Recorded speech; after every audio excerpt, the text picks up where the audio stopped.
Hi guys, welcome to the channel. In this video I'm going to teach you how to make future rave like David Guetta and those big guys. Just before I start guys, I'm giving away my sample pack, and if you are into techno and house, this is exactly what you need. So it has all kinds of loops you would need to produce a good track, so let's listen to some of the drum loops, some top loops,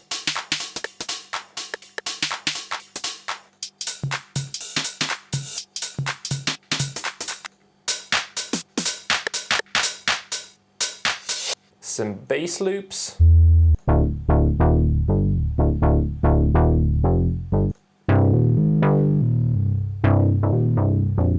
some of the leads,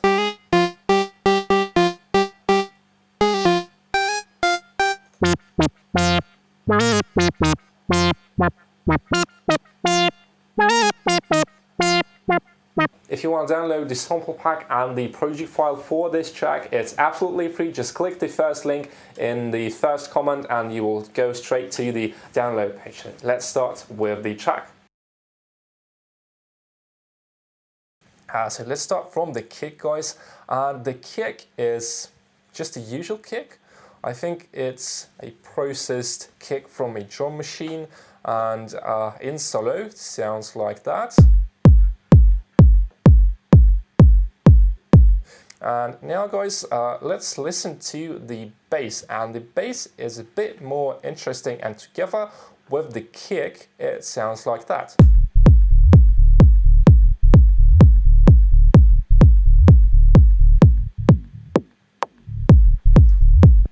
So the bass has two oscillators, guys.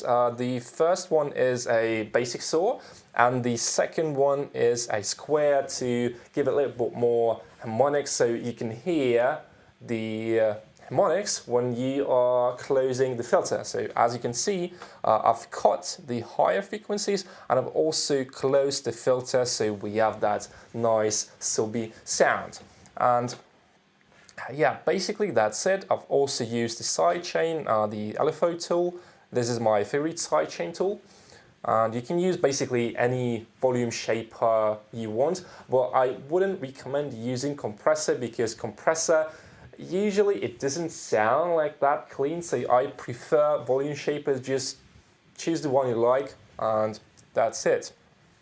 Yeah, and as you can see, an equalizer, and yeah, this is all with the bass. You can use any synthesizer you like. For this bass I've used Wavetable, but if you use Serum, maybe you use Operator Analog, the stock synthesizers which come with Ableton. And now guys, the tom. The tom is what gives that groove in the future rave genre. And let's listen without the bass first.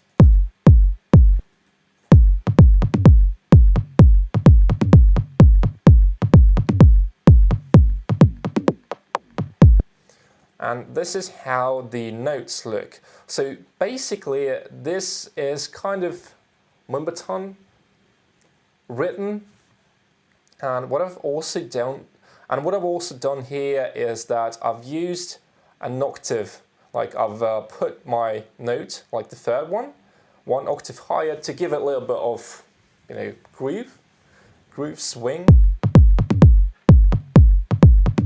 Because if we don't use that, I mean, it sounds okay, but I like it. So you can experiment with the rhythm and just find the pattern which sounds good with your bass, with your leads. The thing with the tom and the bass, they should work like together with the melody. I'm going to show you how to do that when we will break down the melody. And let's listen together with the bass.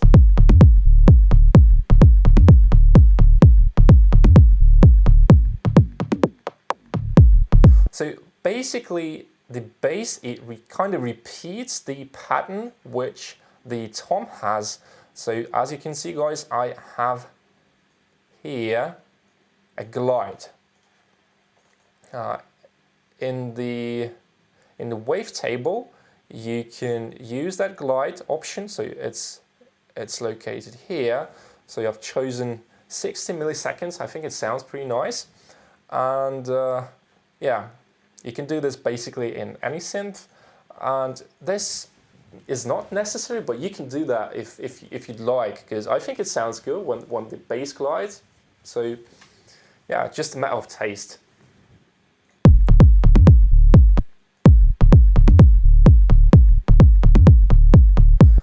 And when you find the right combination of the kick, the bass and the tom, this is when your track will start sounding like big and that kind of ravey. And for the tom, the thing with the tom has lower frequencies, and let's look at the envelope. And the envelope, I mean, has pretty long decay time, 1.3 seconds. The sustain though is pretty low because we want to get that punchy kind of sound, because if we use the full sustain, I mean, it sounds okay, but we want to get more space for our bass. So this is why we are using lower sustain ratios. Maybe minus 42 will work. Yeah, I like how it sounds. The bus processing, the group processing, guys, is very simple. I've applied a saturator and a multi-band dynamic, so very simple. If I mute those, it doesn't sound that good. I mean, it still sounds okay, but when we are applying saturation and multi-band dynamics, the compressor, we starting to get that nice punch, that click, and yeah, just play around with the saturation with multi-band. But if for multi-band, I think I didn't even change the settings for the lower frequencies. So it should be around like 40 for the takt time and 120 for release. Because it really depends like on the key of your track. So the lower the key, you will need to find different attack and release parameters, like the timing. And yeah, let's just apply something like that. I think 12 for the mid and high, and 42 for the very low frequency, so for the sub. The thing with the sub frequencies is you should find that timing when the kick hits, so it triggers the compressor, but it triggers the compressor in the way that it compresses the kick, but the bass remains kind of untouched. Or I mean, if the compressor compresses the bass as well, it shouldn't do too much, because the kick is louder, and this is why we are using the compressor on the group, so we could glue our sounds, the kick and bass, together. And yeah, so basically that's it for the kick and bass. This is our foundation. And now, guys, let's move to the most interesting part. It's the lead and this kind of signature reverb sound. So if I mute the reverb, the lead is going to be very simple. It's just a basic saw with some noise, and it sounds like that.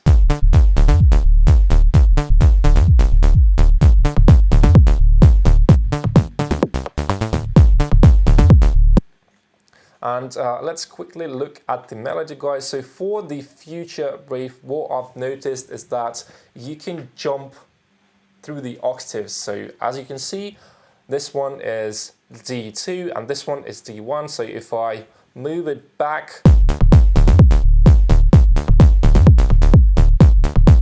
I mean, it doesn't sound that nice. So if you want to do more melodic kind of sound, you can change the bass as well, because in this version, like the bass which I have, it's tonal basically with some glides. But if you would do some kind of progressions, you may need to maybe go down or go up. It depends on the chord progression, on the leads, etc. But you can also do like a tonal bass and the lead, which will mainly play in the key of our track. So in this example, the D.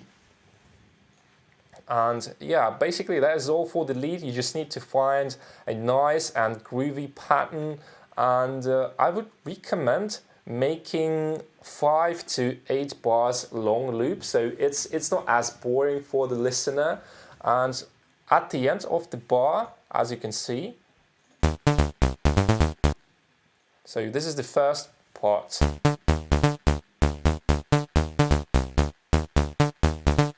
And this is the second one. So I have some variation.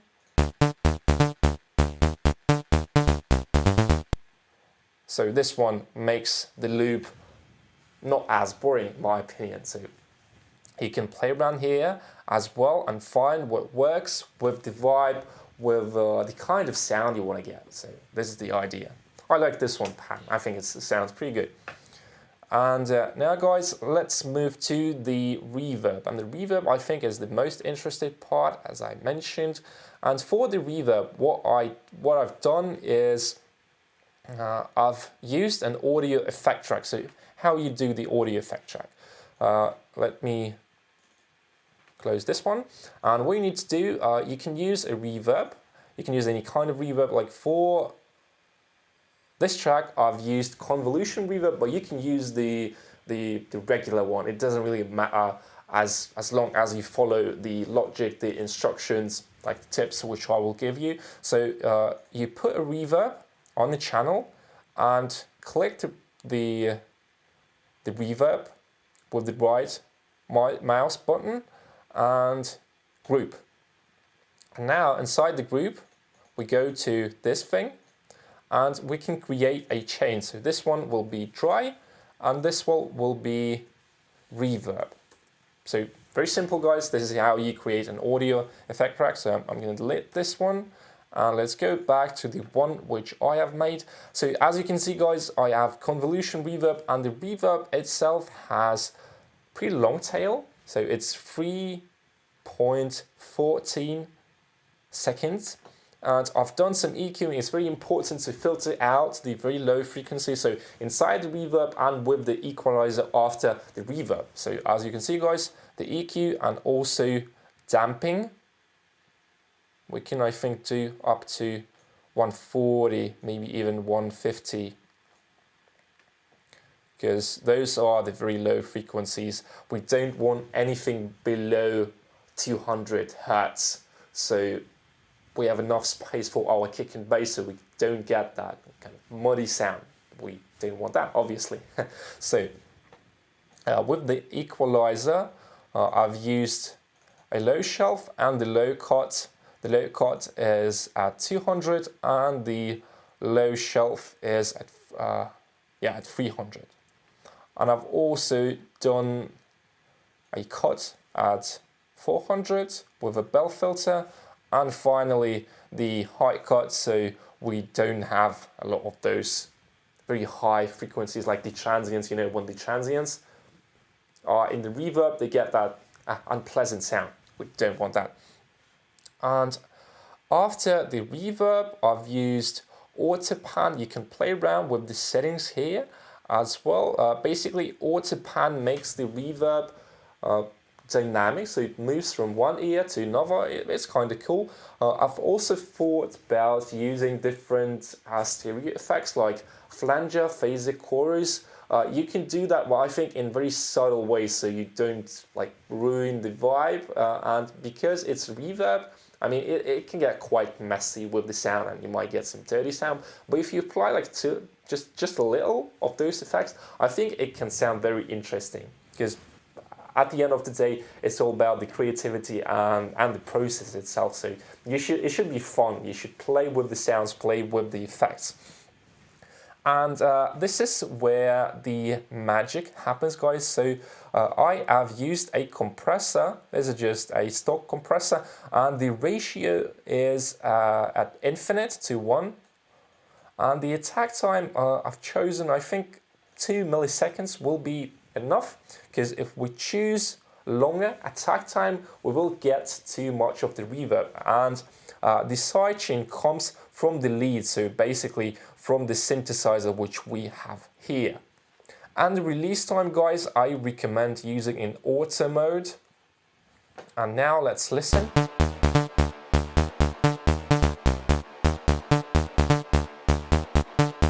So you can hear, guys, how the auto pan makes the reverb sound more interesting. So if I mute it,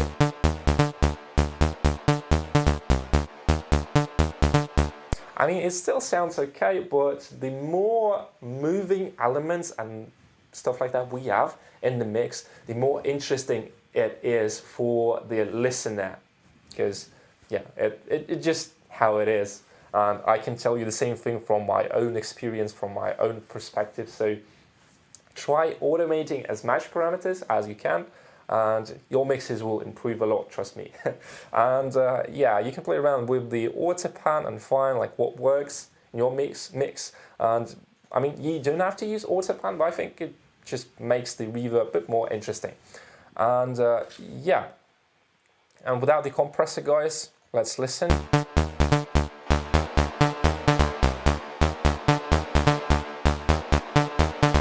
Yeah, this is quite messy and I think it sounds like muddy. And first, the sidechain compressor. Yeah, sounds better. And now let's apply the second compressor, and the second sidechain comes from the kick. I think sidechaining to the kick gives it like more of that pumping effect. This is exactly what we are looking for.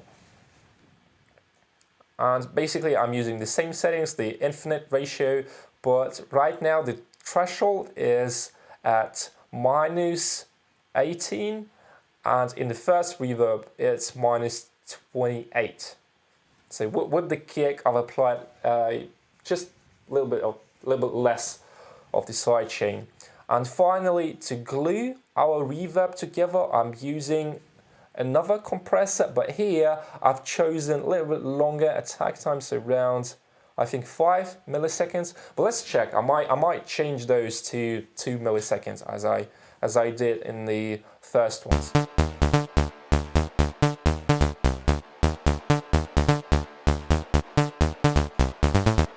So you should choose the ratio so the reverb, I mean, sounds glued together with the lead. So the shorter attack time I use,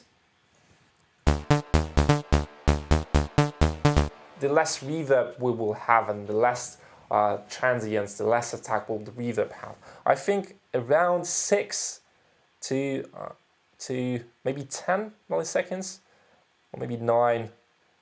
Yeah, 8, or let's do 9. Let's do 9, guys. Yeah, 9 sounds really nice. And basically that's it for the lead. I've also used a little bit of saturation. This is the basic saturator, which comes with Ableton. And basically, guys, that's it. You can add some other elements to your drop, but mainly it will be those elements. This is the main instruments which are commonly used in the genre. And let's quickly analyze the drums. The drums are just the basic drums you would have in techno or house. And those are the 16th hats.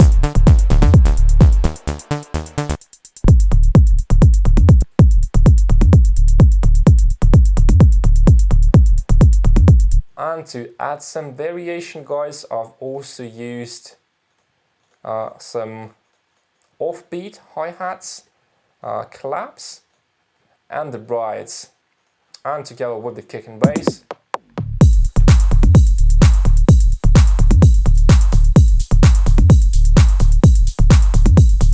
Yeah, very simple, guys, as you can see, just a basic clap, offbeat hat, and the ride which comes together with the kick, so it hits together with the kick. And basically that's it. Those are the main elements which you would usually have in future rave. Yeah, of course you can do some like fancy and complex things, but I'm here to show you the basics so you could use that as a starting point and do your own future rave tracks. As I mentioned, guys, this project can be downloaded for free. The first link in the description, the sample pack and the project. Now let's listen to the final result once again. So you get this vibe, all of the instruments together.